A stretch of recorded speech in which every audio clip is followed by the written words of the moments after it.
selección de candidato para la presidencia de la República. Y usted es una mujer que tiene todas las condiciones para ser la primera vez que una mujer desempeñe el cargo de presidente de la República. Cuéntenos, ¿qué la llevó a asumir semejante responsabilidad? Pues, doctor Londoño, yo he sido una aventurera de las causas de la vida que nadie recoge, que nadie quiso escuchar. Dios me permitió conocer los dramas de muchos personajes de Colombia que terminaban a través de sus vidas enseñándonos que había un conflicto detrás. Y gracias a usted, que fue prácticamente el único, por eso lo recuerdo y lo quiero con todo mi corazón, nos abrió esos espacios y esos micrófonos para esos líderes rurales, esos líderes, muchos terminaron asesinados, pero que sus vidas eran parte de esa historia no contada de Colombia. La historia tergiversada por la izquierda que mata y se vuelve víctima. La izquierda que es tan dada a deconstruir lo que hemos vivido para a través de relatos crear mitos y leyendas. Esa palabra, como muchas otras inventadas por el nuevo lenguaje, como la posverdad. ¿Qué es la posverdad? La que le sirve al que es más hábil para justificar la barbarie y convertirla en justa causa. Entonces, eso produjo en mi vida un deseo, no solo de alzar mi voz frente a la injusticia, sino un deseo de servir. Y yo siento que la política, con todos sus problemas, como me decía Olavo de Carvalho, la política es diabólica, María Fernanda. Yo decía, ay, yo quiero creer que la política también sirve como misión. Esa misión de cambiar la vida de las personas para mejor es lo que me tiene aquí hoy, doctor Londoño, y usted ha conocido cómo ha sido ese ascenso desde que era una activista por comunidades olvidadas hasta ser la cabeza de lista de Cámara, que nadie quería asumir ese riesgo con Petro, de alcalde, sacar la lista más votada, pasar a Senado y después en este segundo periodo en Senado, tercero en el Congreso, ser la congresista más votada en la historia de Colombia. En esta primera respuesta de María Fernanda Cabal hay una verdad que es importante reconocer, y es cómo la izquierda, a través de tomar el control del relato, no únicamente político, sino también a nivel cultural, a nivel social, han cambiado y han tergiversado la realidad.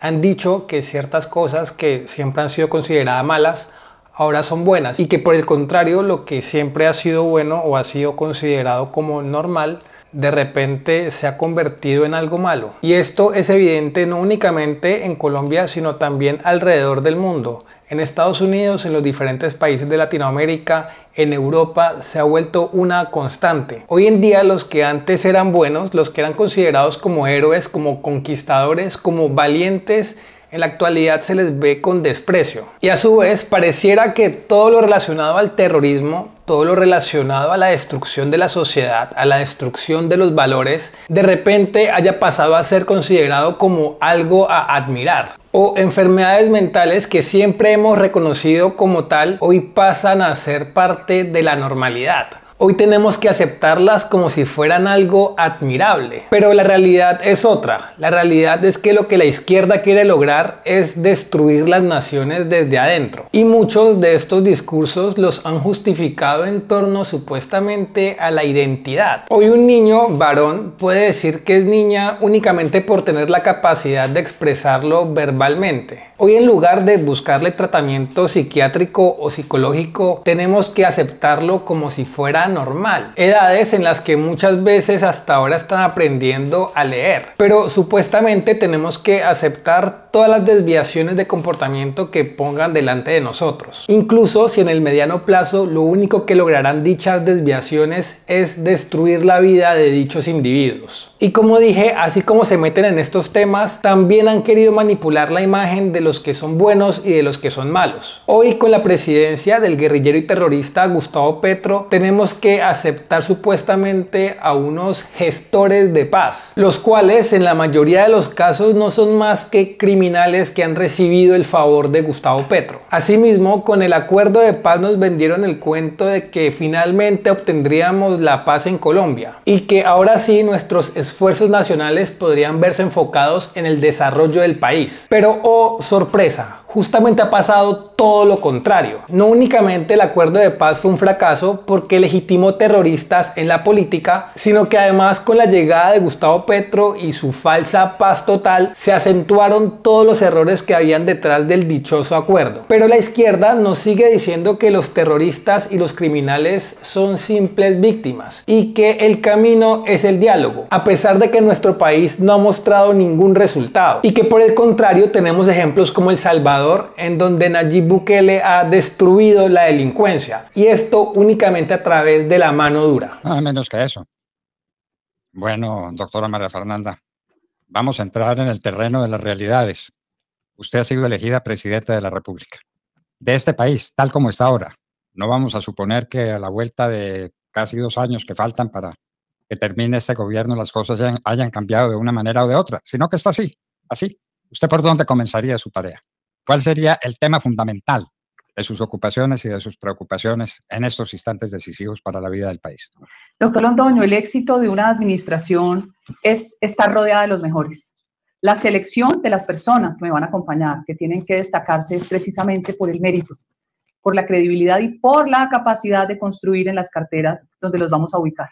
Esas personas que van a estar a nuestro lado tienen que ser nuestros coequiperos. Y allí tienen que estar los mejores estrategas, militares, miembros de la Armada, de la Fuerza Aérea y de la Policía, que ayudaron a rescatar el país desde que usted fue ministro del Interior, doctor Londoño, porque es que a usted le tocó una Colombia destruida. Ahora las amenazas pueden ser mucho más peligrosas porque la criminalidad hoy es transnacional, pero también las tecnologías para poderse defender.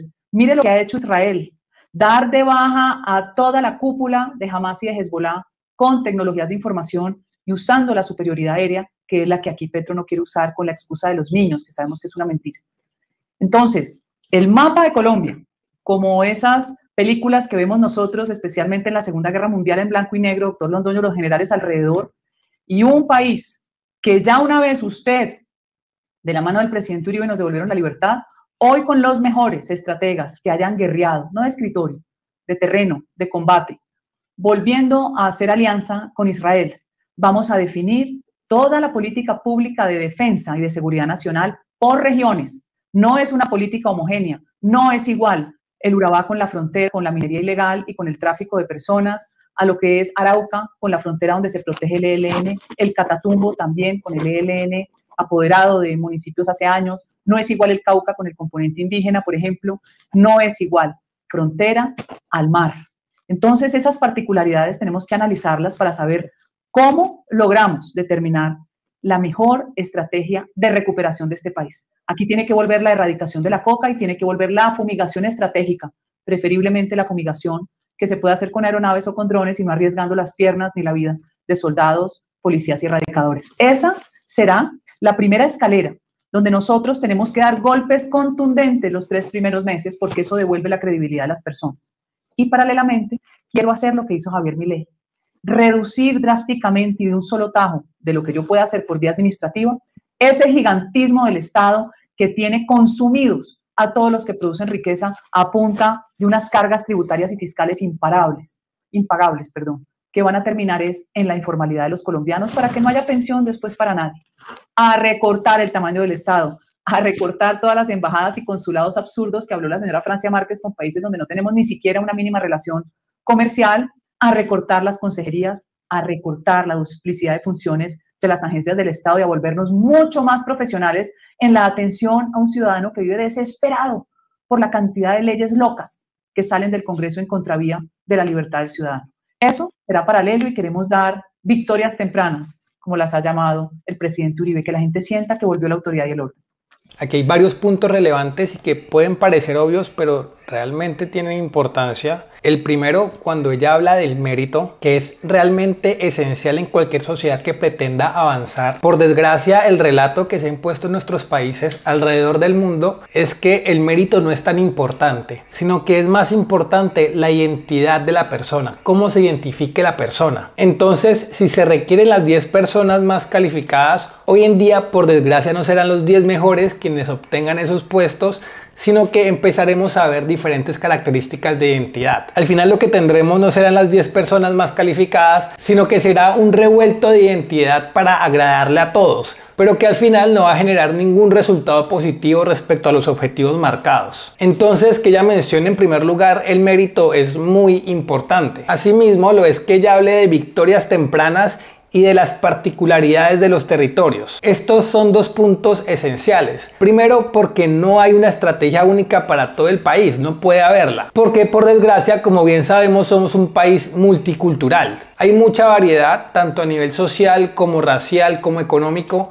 dependiendo del departamento que veamos. Pero aunque las estrategias sean diferentes, el objetivo tiene que ser el mismo: destruir la criminalidad, devolverle la seguridad al país. Y los primeros logros tendrán que darse de forma temprana, porque esto garantizaría un poco la paciencia de la gente, que la gente pueda recuperar rápidamente el optimismo en el futuro del país. Si los resultados toman mucho tiempo en darse, la opinión pública empezará a ir en contra del gobierno. Asimismo, también es buena la propuesta de reducir en alguna medida el Estado y eliminar ministerios que en el fondo no sirven para absolutamente nada, como el invento progresista al que llamaron Ministerio de la Igualdad. Una payasada que no le ofrece absolutamente nada al país y que hasta ahora, obviamente, como era esperable, no ha mostrado ningún resultado. Y no ha mostrado resultados no únicamente porque haya estado mal gestionado, sino porque desde su base es una basura, desde su base no debería existir. Y sin embargo, ahí están, consumiendo recursos del Estado que podrían ser aprovechados de mejor manera. Y aunque todos estos puntos que mencioné pueda considerarlos como buenos, realmente hay uno que nunca me termina de sonar y que generalmente los líderes de derecha promueven con mucho énfasis, y es una alianza con Israel, una alianza más profunda con Israel. Si bien se entiende que Israel es una nación con mucho poder militar, con mucha tecnología militar, y que de alguna forma también es importante tener acceso a esta tecnología, la realidad es que son conformados por un pueblo del cual no nos podemos confiar, a quienes no deberíamos darles ninguna influencia en el desarrollo de nuestra sociedad. Y esto es algo que se ha mostrado claramente a lo largo de la historia. Cualquiera que confía en estas personas, al final terminan perdiendo debido a estas mismas personas. Y me parece que es un aspecto en el que por lo general la derecha se pifia terriblemente. En este discurso que se ha conformado alrededor de la derecha y de la izquierda, la derecha ha tomado el papel de ser muy pro Israel, y creo que ese no debe ser el camino. En el fondo me parece un error tan grande como el de la izquierda quererse asemejar o aliarse a los palestinos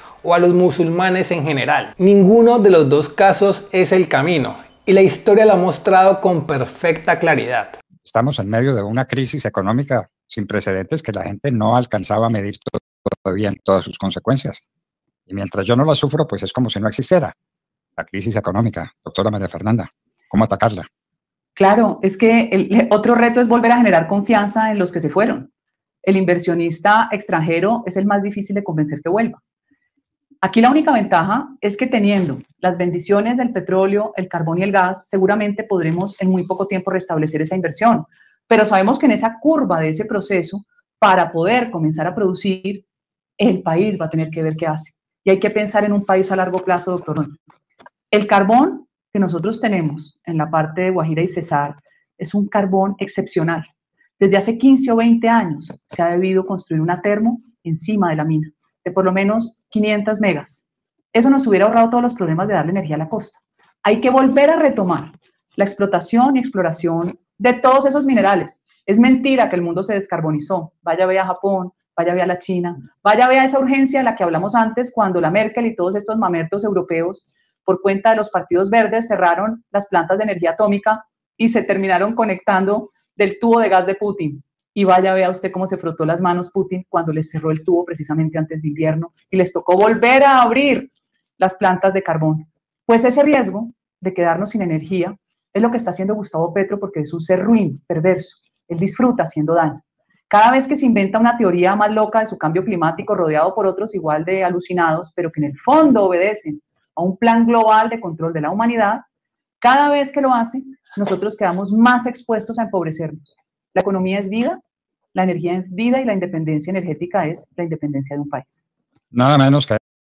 Esto es cierto, esto es una realidad, esto también es una narrativa que se ha impuesto a nivel global, pero se la han impuesto a los países más débiles, se podría decir, no digamos que débiles a nivel político o económico, sino los países más débiles en cuanto al carácter, podría decirse, en cuanto a los liderazgos, y han sido estos países, como decía María Fernanda Cabal, que han optado por alternativas diferentes y que de alguna forma se han dado cuenta que cometieron un error, sobre todo por lo que decía ella, se pierde independencia, y eso es muy importante. Nos comimos el discurso de que el mundo se va a acabar y que es totalmente inevitable, y es un discurso que lleva como 100 años y cada vez dicen que en 10 años se va a acabar el mundo, que ya no hay absolutamente nada que hacer. Y cada 10 años le suman más años para decir ahora sí es real, ahora sí es de verdad que se va a acabar la humanidad. Pero al final lo que busca realmente es controlar a las poblaciones, limitarlas en la libertad energética que puedan tener. Y a partir de las formas que ellos dicen que deberíamos obtener energía, dejar de confiar en los recursos naturales que tenemos en los países. Finalmente, siendo dependientes de las estrategias que ellos elaboren y dejando de confiar en los recursos de cada territorio. Distanciarnos de este relato que nos ha impuesto la estupidez progresista también es relevante, también es bueno para el país, porque si ni siquiera los países más desarrollados han logrado obtener independencia energética a partir de los mecanismos que ellos mencionan que todos deberíamos usar, mucho menos nosotros vamos a poder, y lo único que hará es convertirnos a nosotros en esclavos de lo que ellos determinen y no poder confiar en las riquezas propias de nuestro territorio. Eso, nada menos que eso. Economía, el tema de la cocaína, la seguridad, que es un valor fundante, es el comienzo de todo, es la condición de todo. Sin seguridad no hay nada. Semejantes desafíos. ¿Y usted los va a asumir, senadora? Sí, porque, doctor Londoño, yo digo que la vida pasa muy rápido y Dios le pone a uno oportunidades en el camino y tenemos el libre albedrío de decidir si las tomamos o no. Siento que es una misión desde antes de nacer y esos compromisos hay que cumplirlos. Hay que hacerlos. Hay que mirar e inspirarse en personalidades que lograron cambiar el rumbo de países deshechos. Y hay que convocar, ahí sí, a un gran frente nacional independiente que no se monte la izquierda depredadora que ya tuvo la oportunidad de mostrarnos que son un peligro para la sociedad. Siempre han sido un peligro, pero con poder empobrecen, enferman la gente, la exilian o la matan. Nada menos que eso. Usted viene de una de las regiones más bellas de Colombia y del mundo, el Valle del Cauca, del que acaba de decir el doctor Petro que es una tragedia para Colombia y que es una tragedia para la humanidad, el Valle del Cauca y el azúcar que se recoge en el Valle del Cauca. Senadora, ¿vamos a aceptar ese desafío o nos vamos a arrugar? A él le parece bien la coca y piensa comprarla cometiendo un ilícito con dineros públicos y le parece una tragedia la caña de azúcar que gracias a la agroindustria 1,5 millones de familias pudieron salir de la pobreza a ser clase media. Los hijos de los corteros de caña son todos profesionales universitarios. Ese es un modelo de región de la que sienten inmensa envidia personajes menores llenos de resentimiento porque su propia incapacidad los hace odiar, cuando lo que se odian es a sí mismos. A Petro tampoco hay que ponerle mucha atención porque nos distrae mientras genera otro tipo de decisiones que hacen demasiado daño. Todo esto del control del agua, de las fuentes hídricas, una cantidad de decretos absurdos, van a quebrar desde el Cerrejón en el norte de Colombia hasta la caña y la agroindustria en el Valle del Cauca. Para mí, eso está pensado. Lo que pasa es que en medio del afán por destruir a Colombia, que se está acabando muy rápido, también se han encontrado una serie de escollos que no han podido implementar sus locuras. No han podido sobrepasar su propia perversidad. Y mal que bien, hemos logrado varios triunfos en el Consejo de Estado y en las Cortes. Vamos a seguir demandándole a Gustavo Petro todo para ver si las instituciones son suficientemente sólidas y logramos resistir lo que nos espera de la pesadilla que se llama Petro.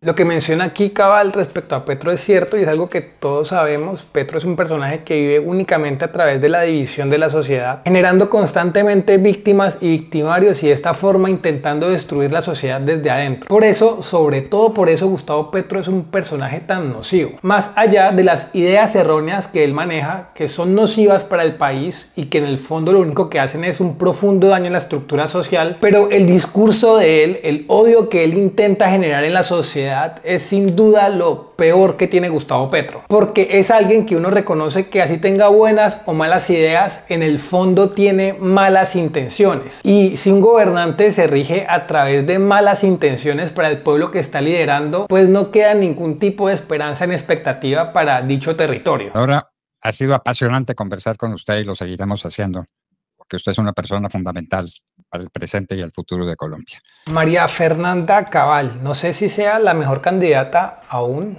todavía falta esperar, pero es una candidata que en términos generales tiene buenas propuestas, tiene claridad en dos puntos que me parecen muy relevantes, que son el tema de seguridad, que entiende que la seguridad es importante imponerla y no basarse en discursos bonitos que hablan del diálogo y que hablan de supuestamente del perdón y demás, y que al final lo único que hacen es empeorar la inseguridad en el país. Y asimismo me parece relevante la importancia que ella le da a la batalla cultural, no únicamente desde medios de comunicación, sino también desde las distintas instituciones en el país. Y eso es algo que no he visto prácticamente en ningún otro candidato, y creo que son dos puntos totalmente esenciales. Sin embargo, me parece que le falta más fuerza en la forma en la que lleva el mensaje a la sociedad. Quién sabe si llega a ser candidata, mucho menos sabemos si llega a la presidencia, pero sí creo que tiene puntos relevantes y puntos que pueden ser muy positivos para el desarrollo del país. Será esperar cómo decide el Centro Democrático y qué otros candidatos empiezan a aparecer con el pasar de los meses. Pero por ahora no me parece una mala opción. Este fue el video de hoy. Si te gustó, no olvides dejar un like, compartir y suscribirte, y nos veremos en una próxima ocasión. Chao.